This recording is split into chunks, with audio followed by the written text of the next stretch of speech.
Hello students, welcome to our YouTube channel commerce nation learn with confidence. Students, मैं देवाशीष आज आप लोगों के साथ डिस्कस करेंगे इनकम टैक्स का इनकम फ्रॉम सैलरी वाला हेड। ठीक है, ये वीडियो जो है हमारे एमकॉम स्टूडेंट्स के लिए इम्पॉर्टेंट है। बीकॉम में इनकम टैक्स नहीं आता है। ठीक है, तो इसके पहले इनकम टैक्स के वीडियो और शूट हो चुके हैं, जैसे रेसिडेंट नॉन रेसिडेंट किसको कहते हैं, एग्रीकल्चर इनकम, डिडक्शंस, ये सब ऑलरेडी शूट हो चुके हैं। वीडियो आप लोग चेक कर सकते हो प्लेलिस्ट में जाके। होप सो आप लोग प्रीमियम टेस्ट सीरीज को परचेस करके अपने तैयारी को घर बैठे ऑनलाइन प्रैक्टिस कर रहे हो। ठीक है, तो अभी भी जिन्होंने टेस्ट सीरीज को नहीं परचेस किया वो लोग परचेस कर ले जाके टेस्ट सीरीज को। 1 मंथ से ज़्यादा अभी टाइम है, तो आराम से आप लोग टेस्ट सीरीज देके अपने परफॉर्मेंस को चेक कर सकते हो, इम्प्रूव कर सकते हो। ठीक है, टेस्ट सीरीज में आप लोगों को पता है क्या क्या मिलेगा, कि आपको 10+ टेस्ट सीरीज 2 बार आप अटेम्प्ट कर सकते हो। हर एक टेस्ट सीरीज को ऑनलाइन टेस्ट सीरीज है, बिल्कुल उसी पैटर्न में जैसे कि बीएचयू करवाएगा। ठीक है, इसके साथ ही आपको पीडीएफ नोट्स, पूरे पीडीएफ नोट्स, एमकॉम स्टूडेंट्स हैं तो आप एमकॉम के पीडीएफ नोट्स मिलेंगे आपको। बीकॉम के अगर आप एस्पिरेंट हो तो आपको बीकॉम के सारे नोट्स मिलेंगे।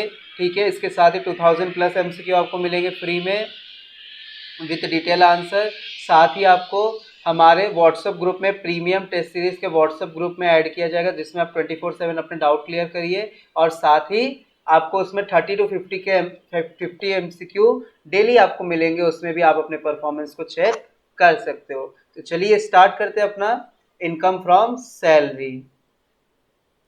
ठीक है, सबसे पहले सैलरी क्या होता है। सैलरी क्या होता है, जो हमको एम्प्लॉय, मेरा जो एम्प्लॉयर है जो हमको पे करता है हमारे काम के बदले। ठीक है, उसी को हम लोग कहते हैं salary.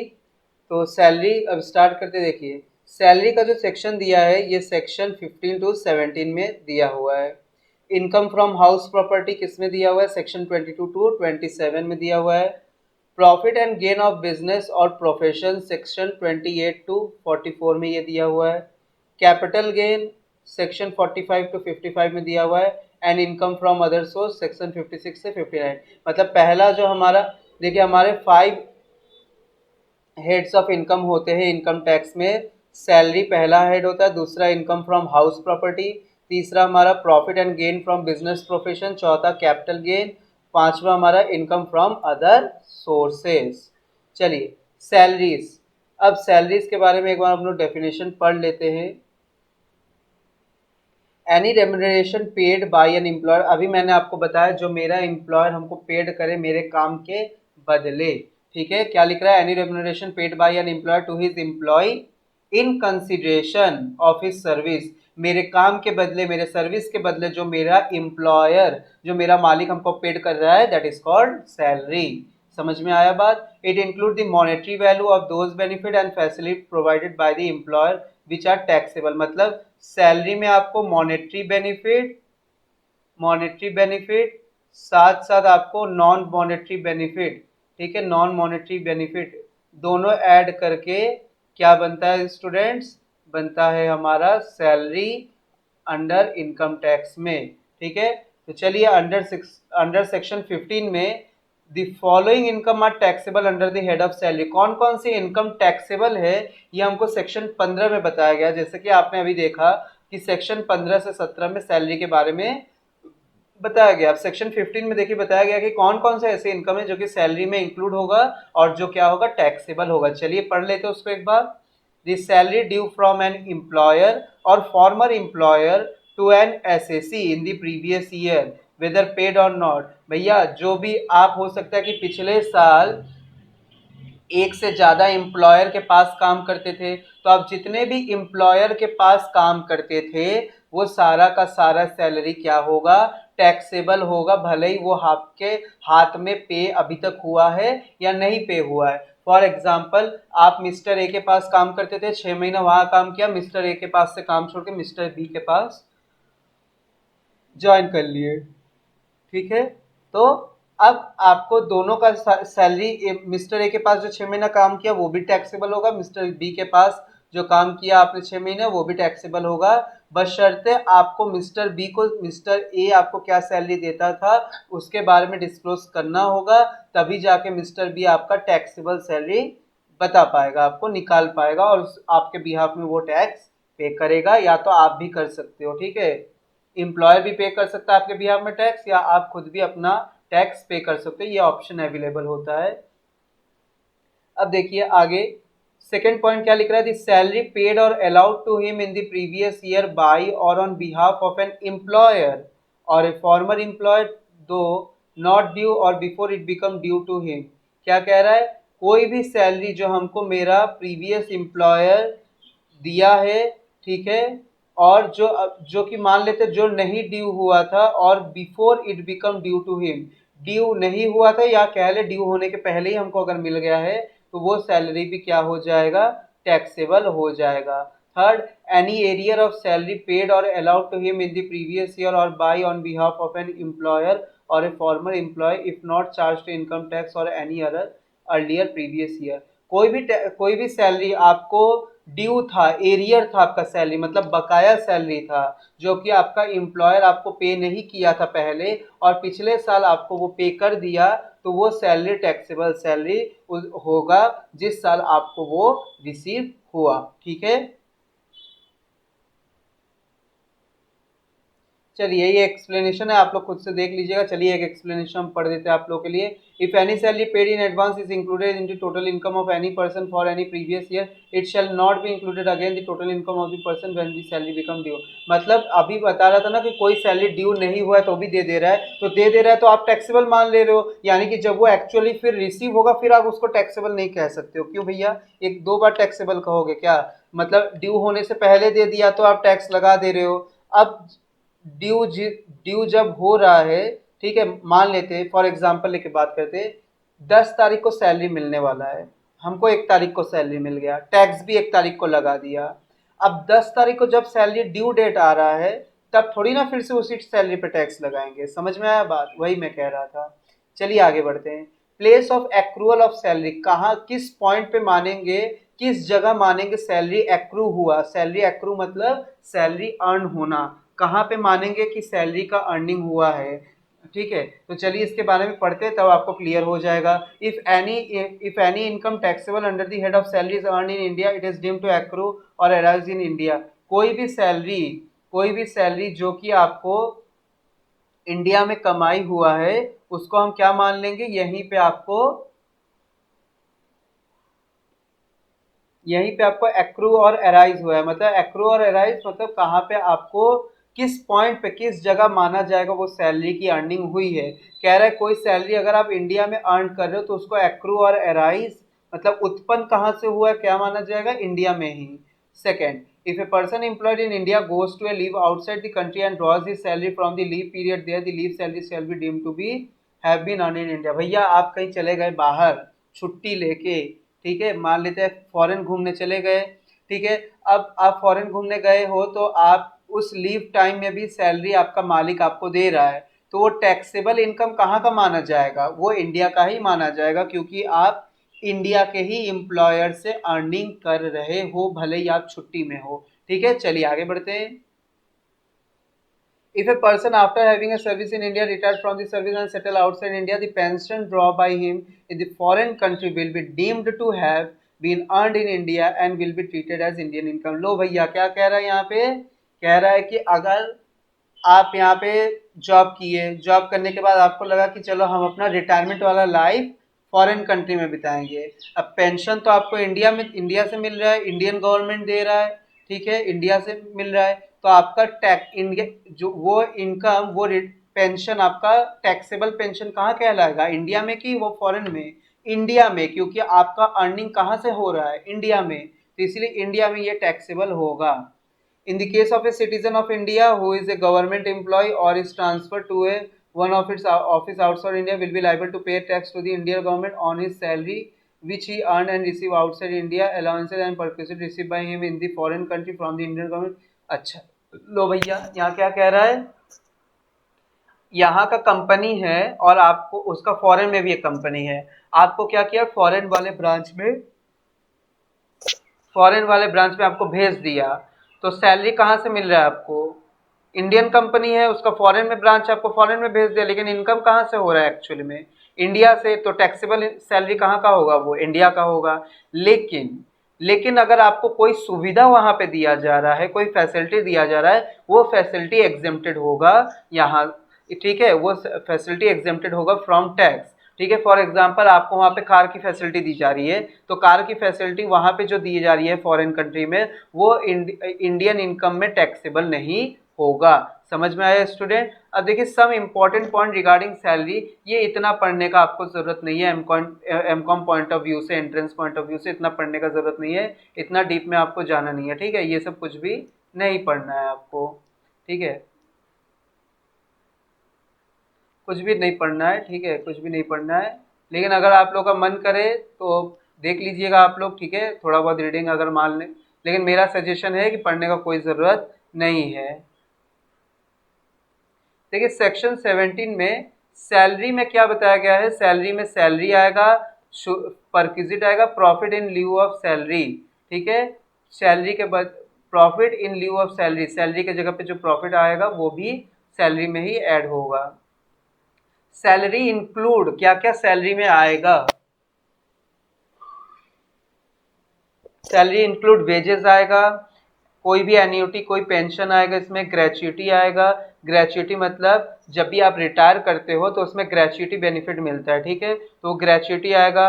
Any fees, commission, perquisite और profit in lieu of an in addition to salary और वेजेस, ये सब आएंगे।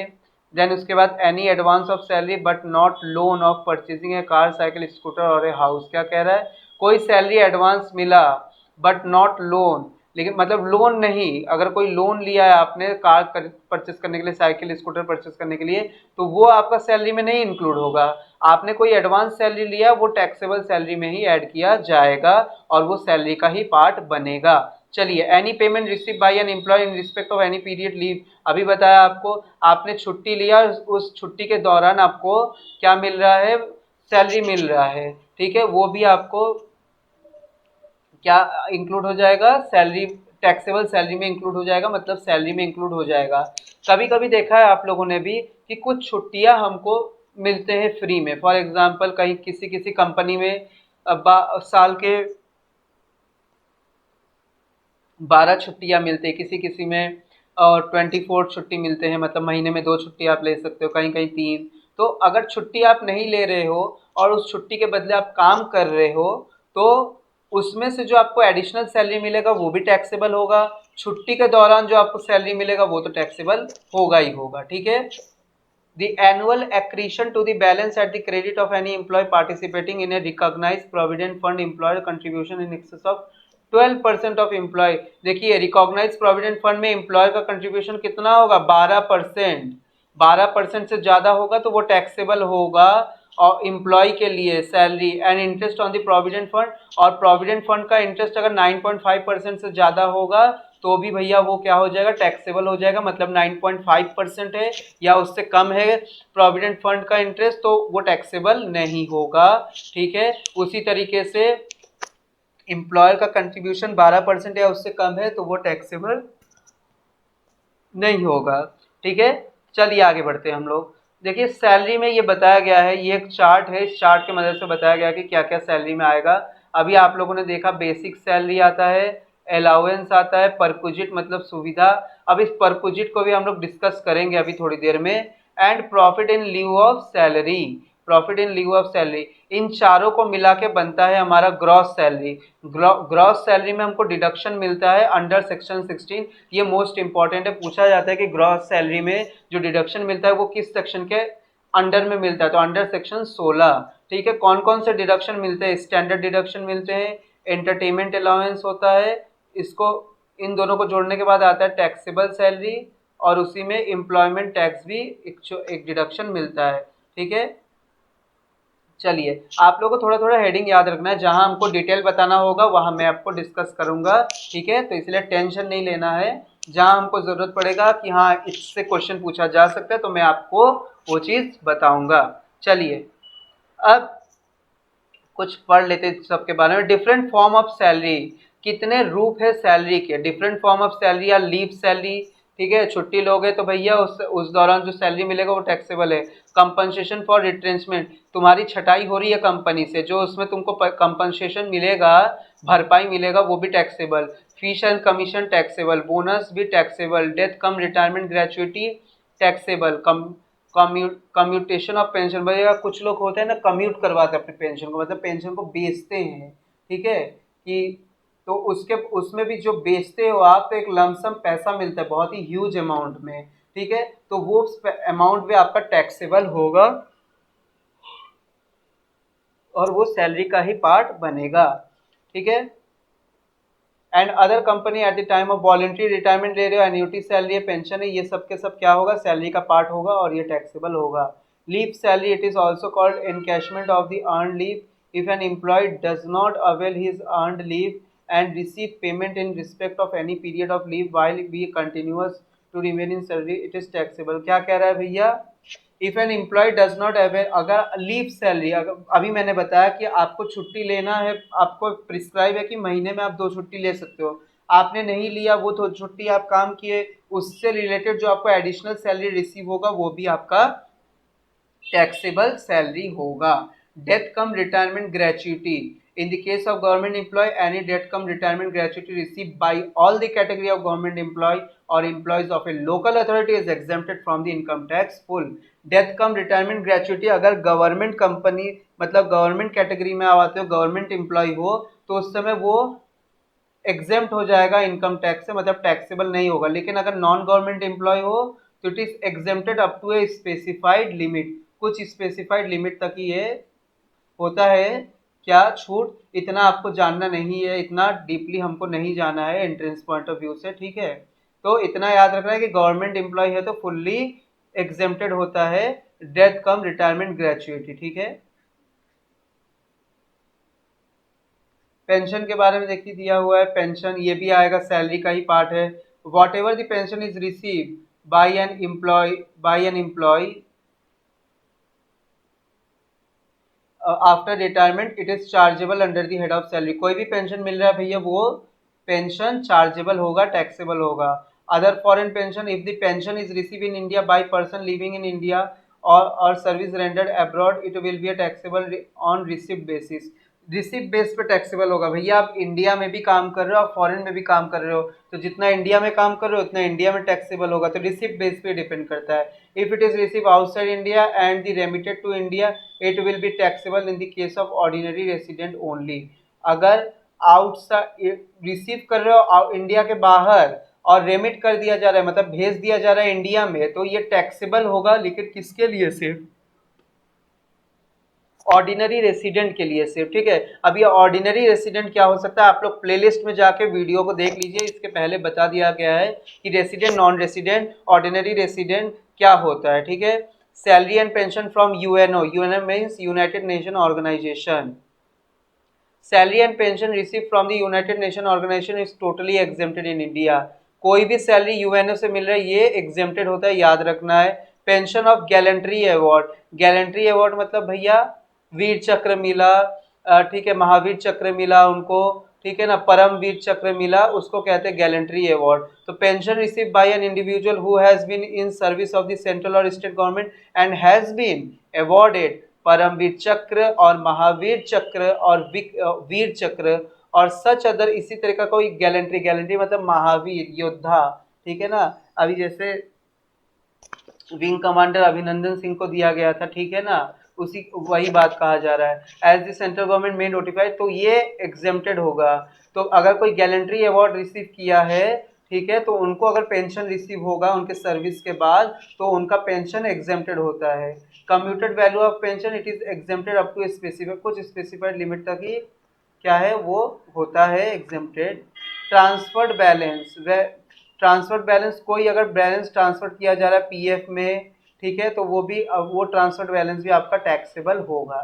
चलिए स्टूडेंट्स आगे बढ़ते हैं हम लोग। अलाउंसेस क्या होता है, तो ये अलाउंसेस का मतलब सुन लीजिए क्या होता है शॉर्टकट में, कि सैलरी के अलावा जो भी आपको मॉनेटरी वे में पेमेंट किया जा रहा है तो that is known as your allowances. For example भैया मैंने घर किराए पे लिया हुआ है तो सैलरी तो आप हमको दे रहे हो, मेरे घर का आप किराया भी दे रहे हो, तो जो घर का आप मेरे किराया दे रहे हो तो वो अमाउंट भी क्या होगा, टैक्सेबल होगा। समझ में आया? मतलब सैलरी के अलावा जो भी आप हमको मॉनेटरी पेमेंट कर रहे हो, किसी और बेनिफिट के लिए आप हमको पेमेंट कर रहे हो कैश में, तो वो बेनिफिट जो कैश में हमको मिल रहा है in addition to the salary, that is known as allowances. चलिए पढ़ लेते। Payment in cash made by the employer to his employee monthly other than the salary is called allowance. अभी बताया कैश में पेमेंट किया जा रहा है और सैलरी को छोड़ के जो और भी कैश में पेमेंट किया जा रहा है उसको हम लोग कहेंगे क्या, अलाउंसेस। ठीक है।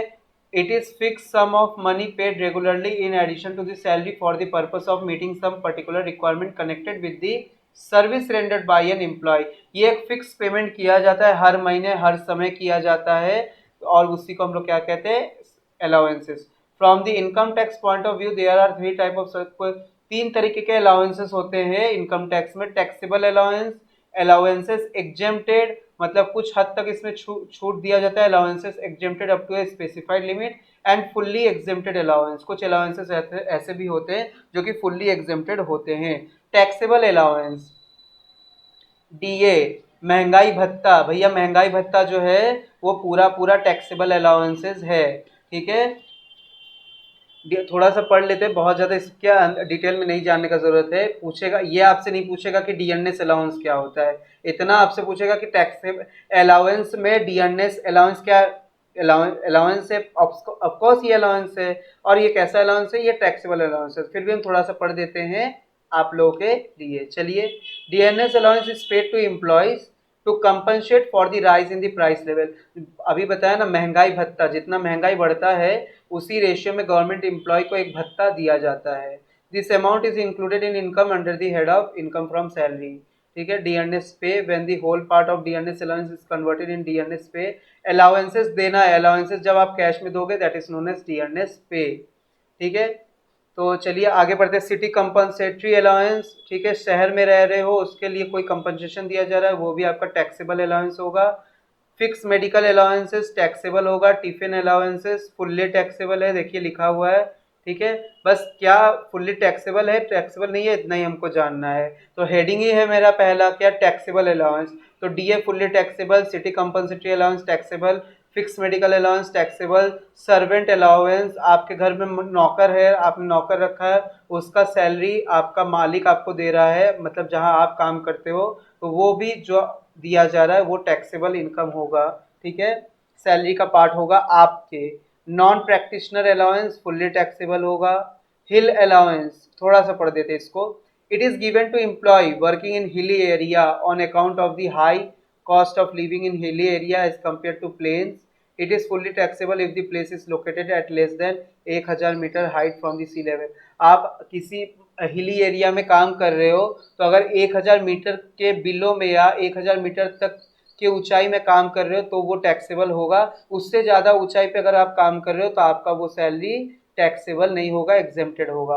Warden allowance and proctor allowance, the allowances given to educational institution for working as a warden in the hostel, working as a proctor in the institution, वो भी फुल्ली टैक्सेबल होगा। डेप्यूटेशन अलाउंस, अब deputation मतलब अभी आपको बताया ना कि आपका कंपनी आपको बाहर भेजेगा काम करने के लिए।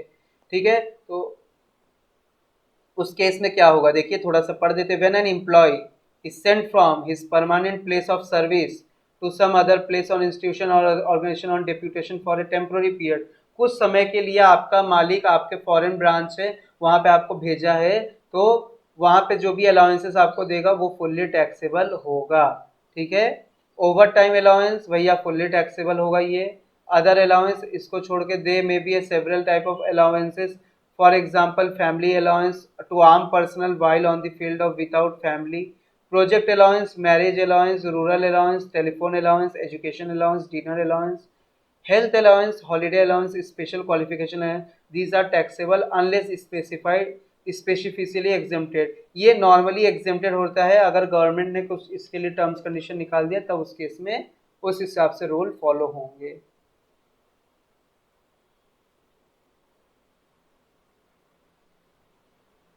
रेंट रिसीवेबल, देखिए जो होता है, हमको मान लीजिए एचआरए हमको मिल रहा है, हाउस रेंट अलाउंस, हमने किराए का मकान लिया और उस केस में एचआरए देखिए एग्जेम्प्टेड भी होता है, टैक्सेबल भी होता है, तो उसके रिगार्डिंग कुछ रूल है, तो उस रूल को हम लोग पढ़ ले कि सैलरी में कौन सा वो टैक्सेबल होगा, कौन सा वो नॉन टैक्सेबल होगा।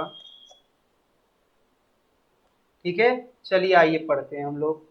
In this rule, salary include dearness allowance and dearness pay if the term of employment so provide. It is also include the commission based on fixed percentage of turnover but exclude all other allowances perquisite and bonus। क्या कह रहा है भैया कि salary में dearness allowance dearness पे तो include होगा if the term of employment so provide, अगर टर्म ऑफ एम्प्लॉयमेंट में बताया गया है वो इंक्लूड तो होगा। It is also included the commission based on fix percentage of turnover, अगर फिक्स परसेंटेज ऑफ टर्नओवर का आपको कुछ इनकम दिया जा रहा है तो वो भी आपका टैक्सेबल होगा। Relevant period means the period during which the said accommodation was occupied by the SSC during the previous year. It means that the salary of the period during which rented accommodation is not occupied by the employer will be excluded। ठीक है, मतलब कि कुछ एक time period है, उस time period तक आपका क्या हो जाएगा, एक क्या कह रहा है देखिए, relevant period means the period during which the said accommodation was occupied by the assessee during the previous year. एक सेड पीरियड तक आप जो एकोमोडेशन पे रह रहे हो वो टैक्सेबल होगा। ठीक है, अगर आप नहीं रह रहे हो तो टैक्सेबल नहीं होगा। ठीक है, हाउस रेंट अलाउंस, कुछ बात कहा गया देखिए, employee who is residing in his own house और in a house where he does not pay any rent entire HRA is taxable. भैया आप अपने ही घर में रह रहे हो लेकिन फिर भी आपको एचआरए मिल रहा है तो वो एचआरए पूरा टैक्सेबल होगा। लेकिन सेकंड इसका कंडीशन क्या है, employ who is paying rent for resident accommodation, लेकिन आप किराए के घर में रह रहे हो तो उस केस में कुछ हद तक आपको क्या मिलेगा, एग्जेम्पशन मिलेगा। क्या कितना मिलेगा आइए थोड़ा सा देखते हैं उसको। List of the following is exempted, इन तीनों में से जो सबसे कम होगा वो एग्जेम्प्ट किया जाएगा ग्रॉस सैलरी से। क्या, रेंट पेड 10% ऑफ सैलरी, ठीक है ना, रेंट पेड कर रहे हो अगर वो 10% ऑफ सैलरी के बराबर है तो वो क्या हो जाएगा, एग्जेम्प्टेड हो जाएगा। या तो second case 40% of salary, 50% in case of metropolitan city like Delhi Mumbai Chennai Kolkata. ठीक है, 40% सैलरी का या 50% वहां होगा मेट्रोपॉलिटन सिटी में। एचआरए एक्चुअली रिसीव, जो एचआरए एक्चुअली आपको कंपनी से रिसीव हो रहा है, इन तीनों में से जो सबसे कम होगा वो एग्जेम्प्टेड होगा। ठीक है, नाउ अब क्या कहेंगे, now salary include basic salary, DA, commission, अभी जो हम लोगों ने पढ़ा, where there is any charge in any factory during the relevant previous year such as change of salary, change of rent paid, change of city etc. is always better to calculate taxable HRA on a monthly base and later annualized। ठीक है, तो in case में HRA आपको calculate करना है जैसे जैसे बताया है, और कैसे वो एग्जेम्पशन है ये मैंने आपको बता दिया। चलिए आगे बढ़ते हैं हम लोग। Entertainment allowance, it is an allowance given by an employer to employ.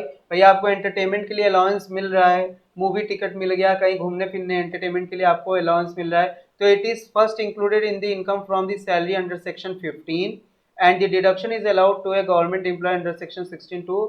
ठीक है, तो इसको इंक्लूड किया जाएगा। Special allowance for meeting certain expenditure, special allowance which are exempted from tax while computing income under the head of salary have been notified by the central government। कोई भी special allowance जो कि tax से exempted करना है, salary में से exempt करना है, तो उसको central government time to time बताता रहेगा। These are the two type of, वो कौन कौन से स्पेशल अलाउंस होता है, those which are exclusively to be incurred in the performance of duty of his employee, these are exempted to the extent of actually spent। भैया कोई अगर duty के लिए आपको खर्चा मिला है तो उतना तक आपको एग्जेम्पशन मिलेगा जितना आपने एक्चुअली खर्च किया। फॉर एग्जांपल आपको 500 रुपये मिला, आपने 400 रुपये खर्च किया तो 400 रुपये एग्जेम्प्टेड होगा, 100 रुपये टैक्सेबल होगा। Second, those which are to meet to the personal expenses, these are exempted up to specified limit. अपने पर्सनल एक्सपेंसेस के लिए कोई आपको दिया जा रहा है अलाउंसेस तो उसमें भी हमको क्या मिलेगा, कुछ हद तक एग्जेम्पशन मिलता है। अब देखिए, कुछ special allowance exclusively to be incurred in the performance of duty of his office, कुछ स्पेशल अलाउंस जो परफेक्टली हमको मेरे ड्यूटी में काम करने के लिए ही दिया जाता है, तो वो क्या होगा, फुल्ली एग्जेम्प्टेड होगा। ये देखिए लिखा हुआ notified as exempted under section 10(14)(1). तो 10(14)(1) में ये सारे फॉलोइंग चीजें एग्जेम्प्टेड होंगे, आपको सेक्शन वाइज याद रखना है। Travelling allowance, the allowance is granted to meet the cost of travel on tour or on the transfer. The cost of travel on transfer include any sum paid in connection with the transfer, packaging and transportation, personal effect on such transfer. For example, देखो भैया क्या कह रहा है कि आपको सामान, company के सामान को लाने ले जाने के लिए भाड़ा दिया गया, वो किराया पूरा पूरा क्या हो जाएगा, एग्जेम्प्टेड होगा। ठीक है, तो 10(14)(1) में उन चीजों को रखा गया है जो कि पूरा पूरा एग्जेम्प्टेड होगा। स्पेशली ड्यूटी को परफॉर्म करने के लिए वो अलाउंसेस आपको दिया जा रहा है। डेली अलाउंसेस, आने जाने के लिए आपको अलाउंसेस दिया जा रहा है, तो वो अलाउंसेस एग्जेम्प्टेड होगा। लेकिन भैया इतना याद रखना, एग्जेम्प्टेड उतना ही होगा जितना आप एक्चुअली स्पेंड करोगे। ठीक है, आप इसको पूरा पढ़िएगा तो आपको समझ में आ जाएगा। ठीक है, फॉर एग्जाम्पल आपको 2,000 रुपये मिल रहा है, आपने 1,500 ही खर्च किया ट्रैवलिंग अलाउंस, तो अब 1,500 टैक्सेबल नहीं होगा, एग्जेम्प्टेड होगा।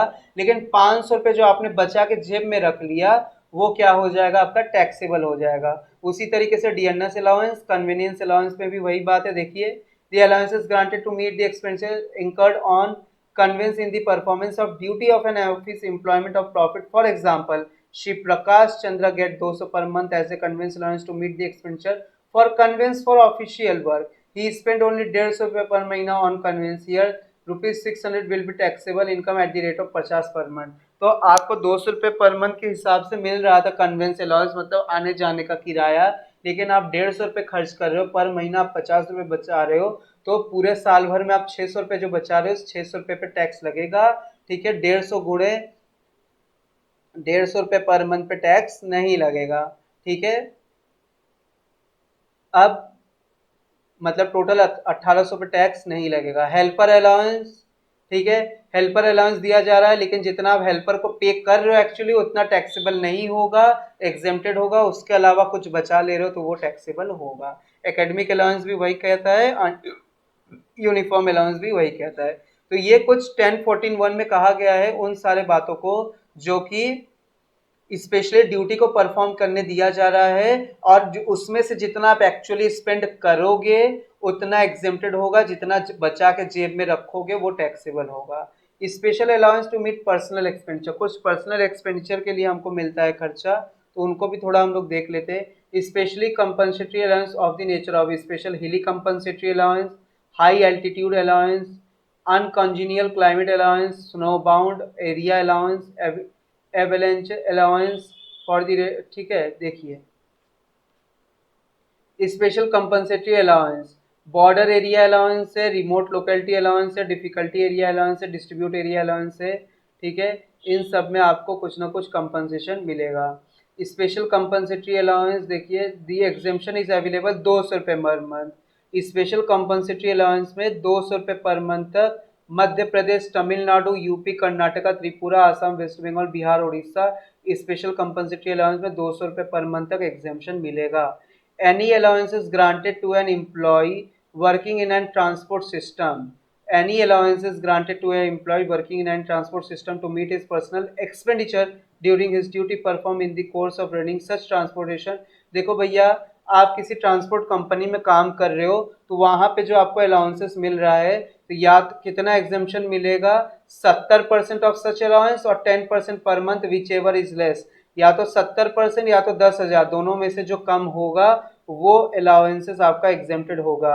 चिल्ड्रन एजुकेशन अलाउंस 100 रुपये पर month up to maximum 2 children. ठीक है, 100 रुपये ही तक क्या मिलेगा, 100 रुपये पर मंथ तक, लेकिन 2 बच्चों तक ही सीमित है। आपके 3 बच्चे हैं तो 2 बच्चों तक आपको ये एग्जेम्पशन मिलेगा 100 रुपये पर मंथ तक, 100 रुपये पर मंथ हर एक बच्चे पर। ठीक है, लेकिन ज्यादा से ज्यादा कितने बच्चों पे मिलेगा, 2 बच्चों पर। आपके 3 बच्चे हैं तो आपको 2 बच्चों पे एग्जेम्पशन मिलेगा, तीसरे वाले पे आपको कोई इसमें अलाउंस में एग्जेम्पशन नहीं मिलेगा। चिल्ड्रन हॉस्टल अलाउंस 300 रुपये पर मंथ तक एग्जेम्पशन है, इसमें भी 2 children up to maximum limit 300 रुपये पर मंथ पर चाइल्ड, एक बच्चे पर 300 रुपये पर मंथ हॉस्टल अलाउंस हमको छूट मिलेगा, और मैक्सिमम 2 बच्चों पर मिलेगा, उससे ज़्यादा अगर बच्चे हैं तो नहीं मिलेगा। ट्रांसपोर्ट अलाउंस, इसके लिए भैया देख लो कितना एग्जेम्पशन मिलेगा, 1,600 रुपये पर मंथ। ठीक है, अब देखिए क्या कह रहा गया है, will be exempted subject to a maximum 16, omitted with the, इसको अब हटा दिया गया है, आप लोग याद रखिएगा। Omitted with the effect of assessment year 2019-20, अब ये 19-20 से हटा दिया गया है। However if the employ is blind, deaf और डम्ब और orthopedically handicapped with disability of allowance extremity, the transport allowance shall be, तब अगर डिसेबल है, डम्ब है, ब्लाइंड है, तो उसको 3200 रुपये पर महीने तक जो ट्रांसपोर्ट अलाउंस मिलेगा वो एग्जेम्प्टेड होगा। ठीक है। अंडरग्राउंड अलाउंस, अंडरग्राउंड कहीं आप काम कर रहे हो, कोई ऐसा काम है, तो मैक्सिमम 800 रुपये तक आपको छूट मिलेगा। ठीक है। चलिए आगे देखते हैं। Fully exempted allowance, foreign allowance, this allowance is usually paid by the government to an Indian citizen outside India for rendering service abroad, it is not taxable at all, ये टैक्सेबल नहीं होता है फॉरेन अलाउंसेस। ठीक है, नाम ही है fully taxable, तो फॉरेन अलाउंस जो मिलेगा वो फुल्ली टैक्सेबल होगा। There may be several type of foreign allowance, example oversea allowance, children education allowance, car allowance, entertainment allowance.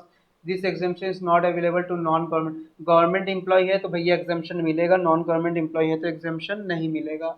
चलिए आगे बढ़ते हैं हम लोग। Sumptuary allowance to a high court, supreme court, क्या होता है?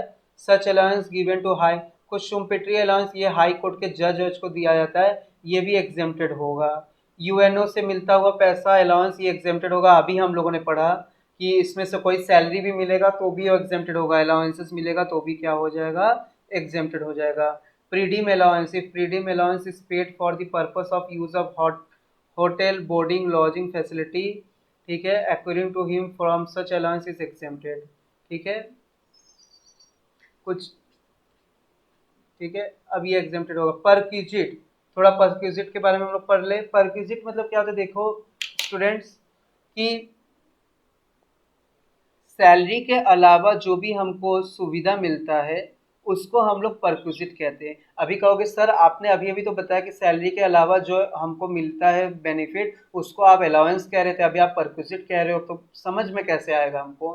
तो स्टूडेंट्स देखो, सैलरी के अलावा जो भी आपको मिलता है एडिशनल बेनिफिट, ठीक है, वो हमारा क्या होता है? परक्विजिट। अब परक्विजिट को दो भाग में बांट दिया है। ठीक है, परक्विजिट अगर कैश में मिल रहा है तो that is called your allowance, जो कि अभी हम लोग पढ़ते हुए आ रहे हैं। और perquisite received in cash that is known as, उसको हम लोग परक्विजिट ही कहेंगे। ठीक है, चलिए आगे पढ़ते हैं। The term perquisite means any benefit attached to an office or position in addition to the salary or wages. Perquisite denote a personal advantage. It may be given in cash or in kind. If it is given in kind, it should be capable of being measured in term of money. ठीक है, for income tax purpose, we limit the scope of perquisite to the benefit received in kind and which are convertible in term of money. Perquisite receive in cash termed as allowances, अभी आपको बताया perquisite अगर हम लोग receive कर रहे हैं cash में तो हम उसको कहेंगे अलाउंस, नहीं तो उसको हम लोग नॉर्मल परक्विजिट कहेंगे। Perquisite taxable in all case, कौन कौन से ऐसे परक्विजिट है जो कि चाहे कोई भी कंडीशन हो वो टैक्सेबल होगा? देखिए उसको पढ़ लेते थोड़ा सा हम लोग। ठीक है, the value of rent free accommodation provided to the SSC by his employer, taxable होगा भैया।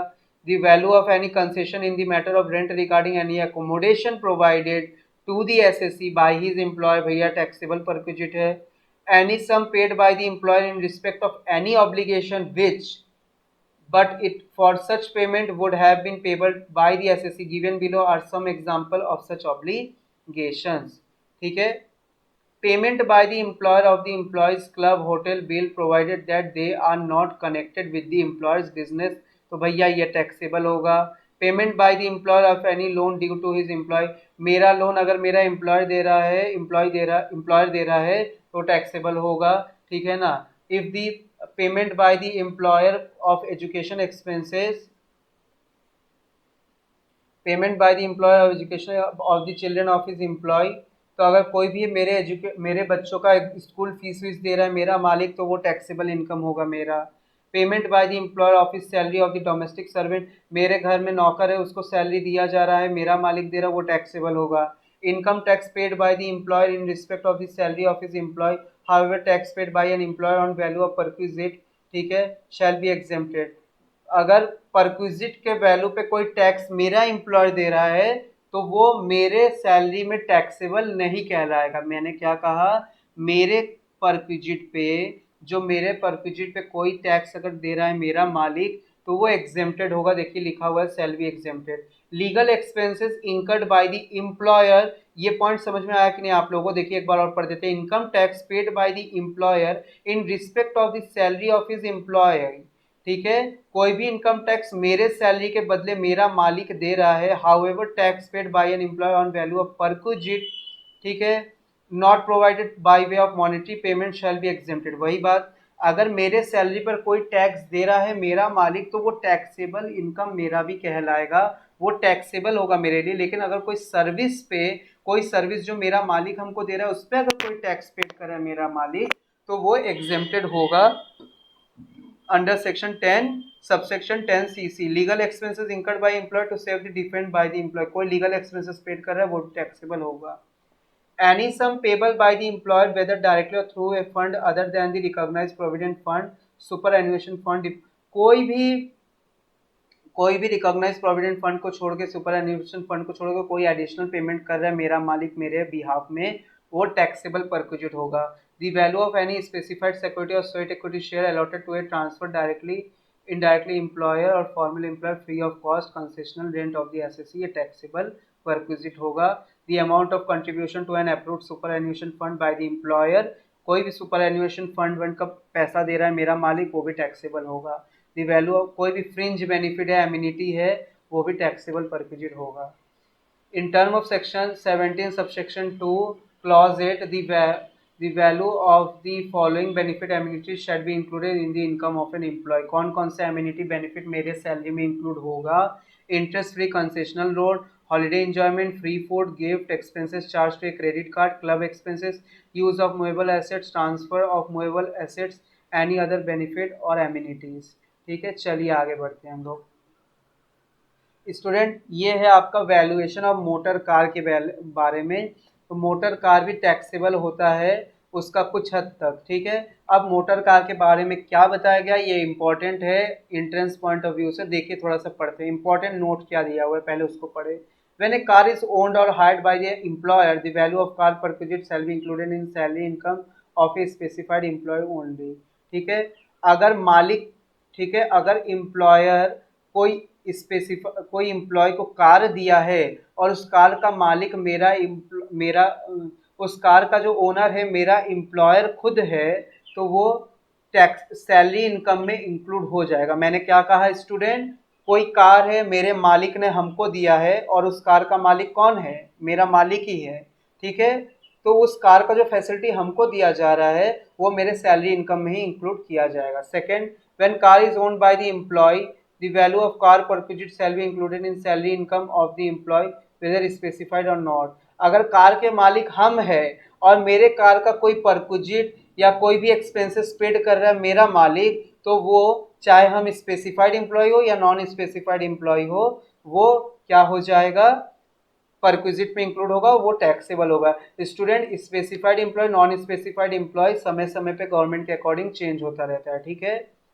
Per month denotes complete month according to the English calendar or on a part of the month is ignored for a value of motor car। ठीक है, per month जो denote किया गया है ये complete month को बताया गया है इंग्लिश कैलेंडर में, and A part of month is ignored for a value of motor car.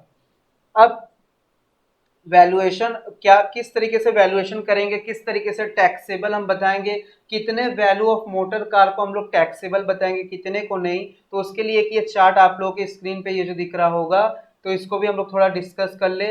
One car owned और hired by an employer and provided to an employ, कोई एक मतलब एक कार अगर वो खुद मालिक का हो या मालिक ने कहीं से किराए पे लेके अपने कर्मचारी को, एम्प्लॉय को दिया है, उस केस में क्या होगा? Fully office use perquisite value nil if certain documents are maintain, ठीक है। अगर पूरा पूरा ऑफिस यूज के लिए आप इस्तेमाल कर रहे हो तो वो पूरा परक्विजिट वैल्यू क्या हो जाएगा? नील हो जाएगा। Fully personal use actually expenditure on running and maintenance, fully personal use actual expenses on running and maintenance, ठीक है। देखिए क्या कह रहा है कि अगर पूरा पर्सनल यूज के लिए आप अगर यूज कर रहे हो, फुल्ली पर्सनल यूज के लिए actual expenditure running and maintenance, तो एक्चुअल एक्सपेंडिचर जो किया जा रहा है वो ही सिर्फ इसी परक्विजिट में इंक्लूड किया जाएगा, plus remittance of chopper, chopper मतलब ड्राइवर, ड्राइवर का कोई पेमेंट अगर कर रहा है मेरा, कौन, मेरा एम्प्लॉयर, ठीक है, और ये गाड़ी हम अपने खुद के इस्तेमाल के लिए कर रहे हैं भैया, तो ये टैक्सेबल होगा। Depreciation at the rate of 10% per annum of the actual cost of car if owned और hire charge if hire. Depreciation कितना लगना है, 10%। आपको याद रखना है कि value of use of motor car में डेप्रिसिएशन कितना लगेगा, 10% लगेगा, ठीक है। मिक्स यूज, मिक्स यूज मतलब घर के लिए भी यूज कर रहे हैं आप और ऑफिस यूज के लिए भी कर रहे हैं, तो उस केस में देखिए कैसे टैक्सेबल होगा। दो तो आसान है, पूरा ऑफिस यूज के लिए इस्तेमाल कर रहे हैं तो ये परक्विजिट नील हो जाएगा, अपने यूज के लिए कर रहे हैं तो वो टैक्सेबल होगा, लेकिन कौन कौन सा, जो रनिंग मेंटेनेंस अगर मेरा एम्प्लॉय पे कर रहा है वो टैक्सेबल होगा, मेरे ड्राइवर को पैसा दे रहा है टैक्सेबल होगा, डेप्रिसिएशन 10% चार्ज करना होगा। लेकिन अगर मिक्स यूज है तो running and maintenance by bond by employer, अगर bond employer running maintenance bond करेगा तो कितने हद तक बॉन्ड करेगा, छोटा कार है 1.6 लीटर सीसी का 1800 रुपये, बड़ा कार है 1.6 सीसी से ज़्यादा 2400 रुपये पर मंथ तक मेरा एम्प्लॉयर हमको पैसा देगा और वो एग्जेम्प्टेड परक्विजिट होगा। If chopper driver provided eight 9%, ठीक है, अगर ड्राइवर दिया जा रहा है तो 900 रुपये तक क्या हो जाएगा, वो परक्विजिट मतलब ये फ्री हो जाएगा, ठीक है। उसके अलावा उससे ज़्यादा देना पड़ेगा तो वो क्या हो जाएगा, वो टैक्सेबल हो जाएगा perquisite.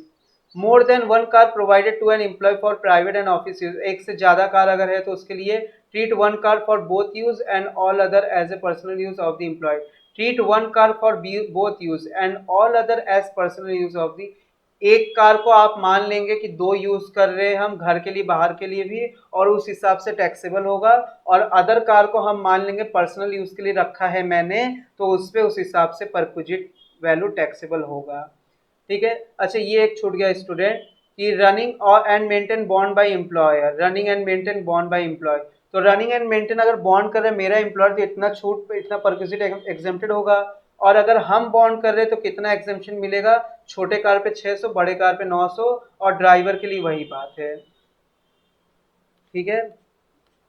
Next, car owned by employ, अगर मेरा खुद का गाड़ी है तो उस केस में देखो क्या मिलेगा, फुल्ली ऑफिस यूज के लिए है तो परक्विजिट वैल्यू नील, पूरा पूरा नील वैल्यू हो जाएगा, मतलब पूरा एग्जेम्प्टेड हो जाएगा। पर्सनल यूज के लिए है तो परक्विजिट वैल्यू अमाउंट रीइंबर्स, जितना अमाउंट मेरा हमको रीइंबर्स किया जाएगा। फॉर एग्जांपल हम घूम रहे, मेरा कार है हम घूम रहे, लेकिन घूमने फिरने का सारा तेल का खर्चा हम अपने मालिक से ले रहे हैं, तो वो क्या हो जाएगा, वो टैक्सेबल हो जाएगा परक्विजिट। मिक्स यूज, घर के लिए भी ऑफिस यूज के लिए भी, स्मॉल कार है तो 1800 रुपये और 900 रुपये चौफर का, मतलब ड्राइवर का, बड़ा कार है तो 2400 और 900 रुपये, ये परक्विजिट का वैल्यू होगा और ये छूट होगा इतना, ठीक है।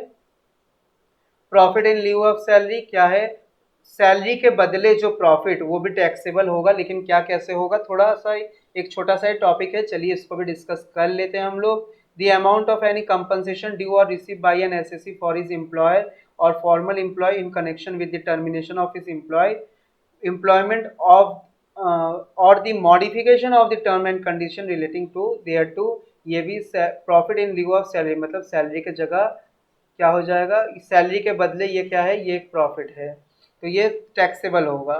एनी पेमेंट ड्यू और receive by an assets from an employer or former employee where an employer give to his employee any sum by way of personal gift and not in appreciation his service, it is not taxable, taxable ये नहीं होगा in the hand of the employee। Third, any payment made from an unrecognized provident fund or other fund will be included in only to the extent of employer contribution, interest thereon, interest on employee's own contribution is taxable, but it will be taxed under the head of income from other sources and not as a salary income।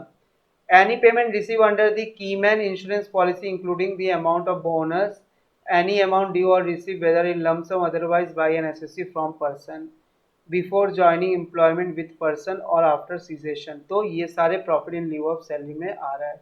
Okay student, thank you, hope so आप लोगों को समझ में आया है, ठीक है। ये कुछ इसके एक्सेप्शन है, इसको आप लोग पढ़ लीजिएगा अपने से, सेक्शन वाइज याद रखिएगा, ठीक है। इसको मैं आप लोगों के लिए होमवर्क छोड़ रहा हूँ। होप्स आप लोगों को वीडियो अच्छा लगा हो तो वीडियो को लाइक शेयर सब्सक्राइब करिए हमारे कॉमर्स नेशन चैनल को, ठीक है। मिलते हैं हम लोग अगले वीडियो में, तब तक अपने तैयारी को अच्छे से करते रहिए, प्रीमियम टेस्ट सीरीज परचेस करके ऑनलाइन प्रैक्टिस अब घर बैठे आप लोग ज़रूर से करते रहिए, ठीक, क्योंकि टाइम लिमिटेड है। डेट शीट आ गया है, 16 से 31 अगस्त के बीच में एग्ज़ाम कंडक्ट होने वाला है, इसलिए टाइम लिमिटेड है। तो do your practice regularly and give test on regular basis through online mode. ठीक है, ये सब कुछ हमारे कॉमर्स नेशन पे आपको प्रोवाइड किया जा रहा है। कॉमर्स नेशन ऐप को डाउनलोड करके आप कोर्सेज देख सकते हो। 499 वाला, 199 में फुल नोट्स अवेलेबल है, 99 में 2500 MCQ with detail answer provided है। ठीक है, और 49 में आप 24/7 हमारे साथ सिर्फ व्हाट्सएप ग्रुप में ऐड हो सकते हो। और जो भी कोर्सेज है वो सारे, इसके अलावा जो भी मैंने कोर्सेज और बताया वो सारे सारे के स्टूडेंट को भी व्हाट्सएप ग्रुप में ऐड किया जाएगा। 24/7 हमारे सर्विस आप तक पहुंचे, डाउट आपके क्लियर हम लोग करते रहे। Okay students, thank you.